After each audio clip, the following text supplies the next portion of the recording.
Hello everybody, John Critchwell back here again with another video, and today I bring you another Arrow Season 3 episode review. It's Wednesday night, so let's get this shit started. First off, this may contain spoilers, so if you haven't seen the episode, do yourself a favor, find some kind of way that you can see it and see it already. But anyways, I'm reviewing Episode 7, Draw Back Your Bow, and today was the big review of the biggest villain that we've gotten since Komodo, if you will. I don't really consider, Merlin because, we've seen Merlin multiple times anyway, so. But yes, Cupid has arrived. We got her teaser from the previous episode, and for those of you who are wondering, who Cupid's all about, essentially, she's this super crazy bitch. And for the sake of all female fans out there, we're gonna retract bitch and just call her a wackadoo. For the sake of all women out there and not offending them, we're gonna call her a wackadoo. So let's keep it clean. Let's keep it PC, if you will. But anyways, she's essentially a wackadoo who has this humongous infatuation with Oliver, and they did some changes overall with the comic book version because obviously they couldn't go that route, but essentially, in the sake of the Arrowverse, if you will, she's essentially this former cop who has this humongous infatuation with people. She falls in love too much, and she just goes all wackadoo, if you will. Anyways, during season 2, upon the raids of the Miracruz soldiers who were serving, of course, Deathstroke, were back in season 2, if you remember, when they were destroying Starling City and whatnot. Essentially, there's a sequence when, if you remember, of course, if you haven't seen season 2, then obviously you have no freaking idea what I'm talking about. But anyways, there's a specific sequence where, back in season 2, Oliver and Team Arrow, of course, with Diggle and Felicity, are going back, heading towards Starling to essentially try and finally have one big boss battle with Deathstroke themselves. But anyways, during that chase, if you will, they came across this little scenario where Miracruz soldiers were, hassling and beating the hell out of civilians and whatnot. So Arrow comes in. Essentially, Oliver saves them, defeats the Miracruz soldiers, and one of them was Cupid. Yes, apparently she was one of the many Starling City civilians that were there, and now ever since then, she's kind of just been fully focused on Oliver / the Arrow. So basically, the overall episode is dedicated to her, but I think one of the bigger things that I really liked about this episode is that not only is she the main focus / villain for this episode, she's also a big metaphor for what the characters are undergoing in this episode, because there's various subplots. You have the Roy-Thea relationship, you have the Oliver, Felicity, and Ray Palmer triangle going around. And obviously, things are not really going well for anybody, apparently. Roy, obviously, coming off of what happened to him last time, he still has problems with the fact of dealing with the horrible truth that he killed someone during his Miracruz stages, and he's still dealing with that. He's still going off and obviously going on patrol with Team Arrow, but he still has problems dealing with that. But I think the overall relationship between him and Thea throughout this episode, I didn't really like. I felt it was kind of unnecessary that we had to have that. Thea in this episode was completely unneeded. I don't know why they had to have to do that whole sequence where she's trying out DJs for her club, and she now that she has this new DJ here, now they're gonna have a little relationship because he's a little fucking cocky bastard, and they kissed for one moment. So I don't know what the fuck's going on with that, but she should be with Arsenal. I'm just gonna say that. And yes, I'm calling him Arsenal. Yes, people, all of us Arrow fans can finally call Roy Arsenal. It was officially the name was officially given to him last episode, and he's finally Team Arrow is finally using it in action, so I guess that's pretty badass. But nevertheless, one of the bigger situations is the triangle. Apparently, Ray Palmer is starting to have feelings for Felicity, so they're trying to have this kind of little thing going around. Felicity obviously has decided to go on with her own life, and not deal with the whole Oliver, emotionless kind of bullshit. And Oliver is technically having big problems with the fact that they're kind of going off in their own little circle and he's out of it. And I liked the whole thing. I liked how it played out from beginning to end. But one of the bigger things that I had that I didn't like throughout this episode was how Diggle kind of like got into everybody's face about it. I mean, like, granted, I like Diggle and I like how he's obviously focused on keeping Team Arrow together and he doesn't want anything bad to happen. And of course, he obviously wants Oliver to have a happy life, and the only way that could ever happen is unless he obviously goes and finally bees with Felicity. And everybody knows that. We've known this from day one. Felicity, Oliver, Felicity, get together. Why are we still bitching? Why is this still going around? Why are we still even debating? Why am I even talking? Granted, it's good. It's CWTV cheese, relationship cheese, so they have to have it. But anyways, I just didn't like that whole Diggle thing. Like, the whole sequence with Diggle and Felicity in the new and improved Oliver Industries, Queen Industries, which is now titled Palmer Technologies, which I really liked. Ironically enough, and comedically enough, the whole sequence where Ray Palmer actually unveils the new logo of Palmer Technologies, I was kind of just yelling at the screen, just like, where's the freaking shrink ray, damn it? Where's that technology? We all know you're the Atom secretly, you fuck. But, you know what? For every single Atom fan and every single Brandon Routh fan who's wondering, was there an Atom reference? I'm gonna get to that in the end. So, but let's just leave it at that for the end of the review. But anyways, we continue going on. Oliver's obviously trying to take down Cupid. Cupid has the infatuation with Oliver. She obviously wants to be with him, and of course that can't happen because no one dates their villains. What are you doing? I mean, like, there's Batman and Catwoman, but that's a whole other scenario that needs to be how it is. But anyways,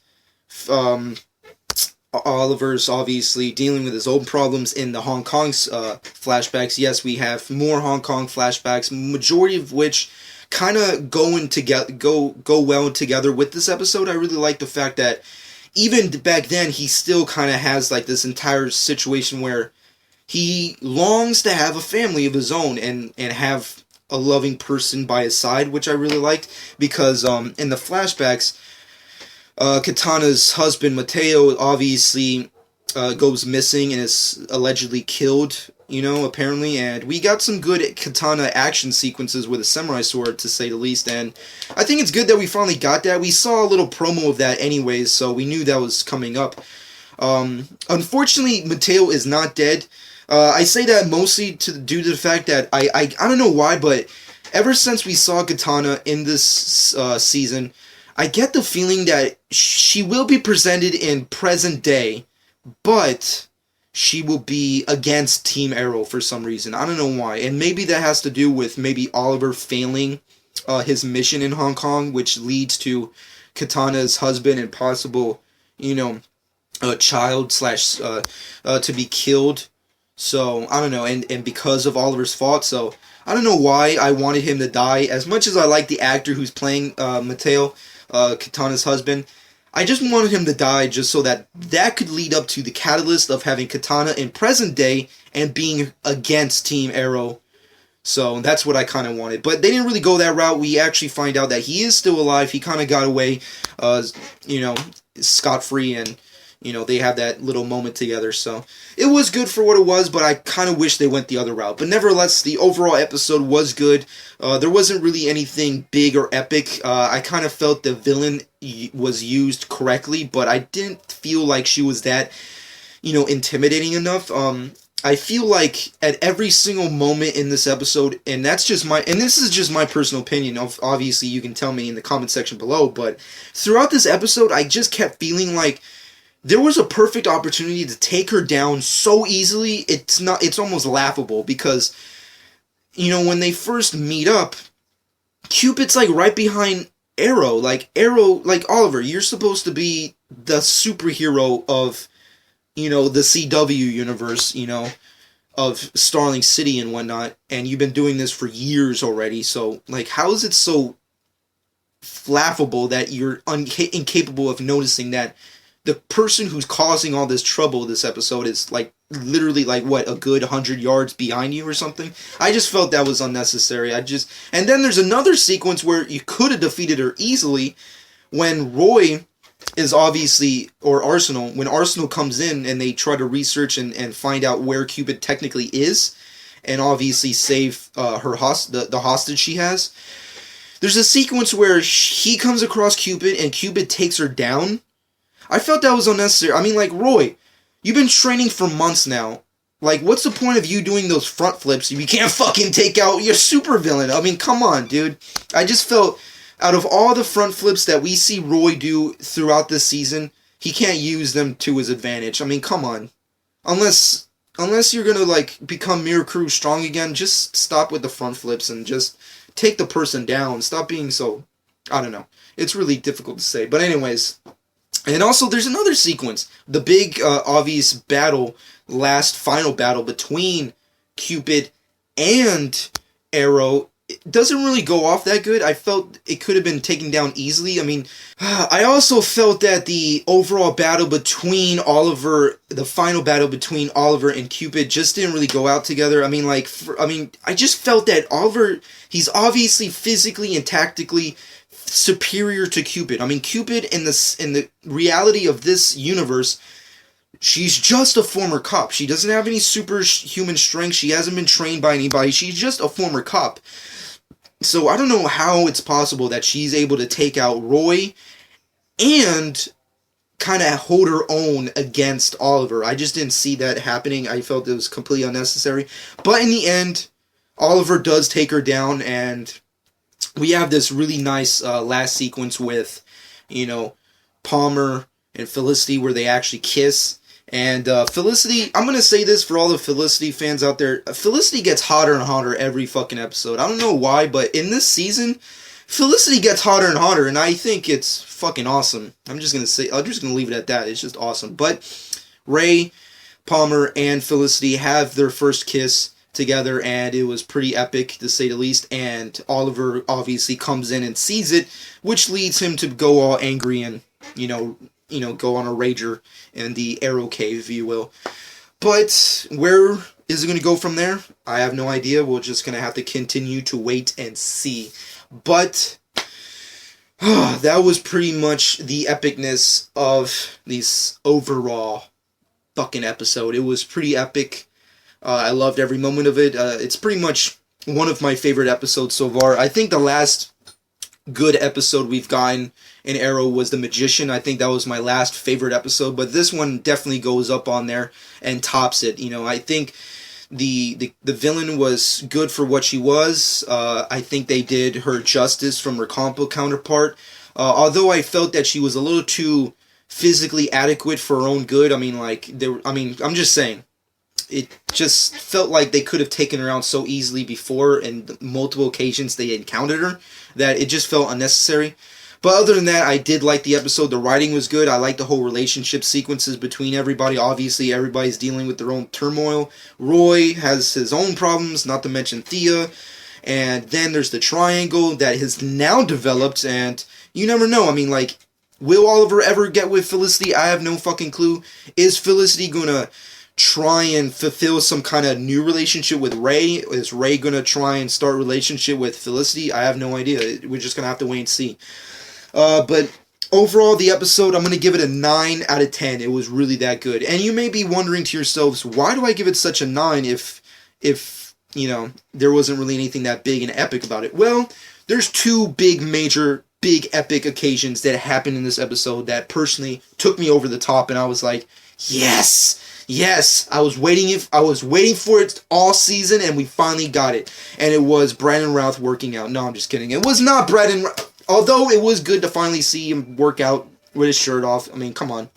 Every guy in the Arrowverse has at least one good montage of them working out, and Brandon Routh finally got his. But we do get our first look at the Atom. Yes, people, there's a specific sequence right before the episode ends where Ray Palmer is looking through some technology, and we get a first look at the ray gun that is titled, in initials, mind you, Atom, and it's just I think it's a ray gun. I can't be sure, but then we get a good HUD vision kind of look, first look, mind you, of the Atom suit. Yes, we finally get it. Of course, it's just a HUD. It's not like an actual physical suit that we can actually, finally enjoy about. But we do get our first look at the overall outline of what the suit could look like. I personally love it. It looks, if you haven't seen it, spoilers, but my personal opinion is that it kind of looks like a cross of the, Iron Man suit meets Master Chief. Like, if you took the Iron Man suit and took Master Chief and just combined both their suits together, that's what Ray Palmer's Atom suit kind of looks like in the show, and I can't wait to see it physically appear on the show. Is he going to use that gun? I don't know. It kind of looked like a gun to me. I could be wrong, maybe. We all know that Atom in the comic books has the ability to physically shrink his body to all different types of shapes and sizes, so maybe they're going to do a different route. Maybe just have him use a gun instead of actually having the power and ability. So I think that's a good route to go with, especially seeing as how, Arrow's not going to be dealing with too many superhero abilities type of things. That's more the Flash. But overall, it was awesome. I give it an A+ on that. I can't wait to see Ray Palmer finally put on the suit. It's one of the biggest things I can't wait to see at the end of the season. But other than that, we also get another teaser to possibly next week's villain, or maybe a villain that we might be seeing some point in time, and that is, of course, Captain Boomerang. Yes, we get our official look at Captain Boomerang. Captain Boomerang has arrived in Starling City, and it was pretty badass to see him. He doesn't have that many kind of real sequences. He kind of had the same kind of appearance that Cupid had last week, so it's just him coming in, saying something menacing, and then throwing a boomerang at the guy. So it was pretty badass. Captain Boomerang is one of my favorite Flash villains, so is he going to have a crossover? I can't wait to see it. What are his intentions? I have no idea. But as I stated, I give this episode a full 9 out of 10, mostly due to those two mostly the two things that I mentioned, which is of course the Atom suit finally being reviewed, and of course Captain Boomerang arriving in Starling City, are two of the biggest things I like. Personally, what did you think in this episode? In the comment section below, let me know what you personally thought about this entire episode. Did you like it? Did you hate it? What did you think about the villain Cupid? What was your personal opinion on the Atom suit? Also, what did you think about Captain Boomerang? When do you think Brandon Routh will put on the suit? I heard that supposedly Ray Palmer was not supposed to have the suit so early on, but maybe they're making changes because of the popularity of the Flash, so you never know. But nevertheless, let me know what you personally think. Do you think the Felicity Ray Palmer relationship is going to go anywhere? How do you think Oliver's going to deal with this? Him walking in on the kiss? What do you think where that's going to go out? And, of course, we also got some good inside teasers to the two-parter crossover. Yes, Flash versus Arrow.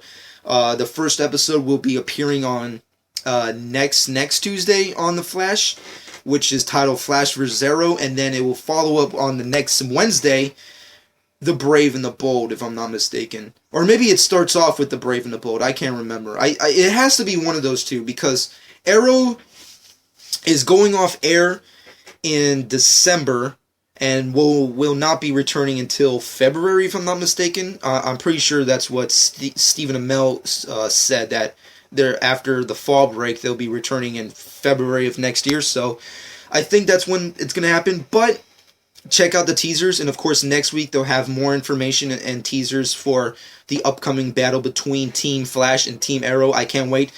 Set your bets in the comment section below. Who do you think will win, Flash or Arrow? Based off the teasers, Flash is going to annihilate Arrow. I don't see how Oliver could possibly win, unless Ray Palmer gives him like some kind of technology to defeat Flash. But other than that, I don't really see it happening. But overall, this episode was awesome. I can't wait for the crossover event. I can't wait to see more episodes. Season 3 seems to get a little better and better each time. But overall, so far, this is my favorite episode. Draw back your bow. What did you think? Let me know in the comment section below. Subscribe to my channel if you've not done so already. I've been JonTrek12, and I hope you guys enjoyed. And also, of course, come back to my channel where I will be reviewing all of this. Upcoming episodes, Tuesday The Flash, Arrow on Wednesdays. And, of course, I will be reviewing on Monday the Gotham Fall finale. So if you want to know my thoughts on that, you're just going to have to wait and see. So, nevertheless, let's just enjoy the awesomeness that is Flash and Arrow. But anyways, I've been JonTrek12, and I hope you guys enjoyed.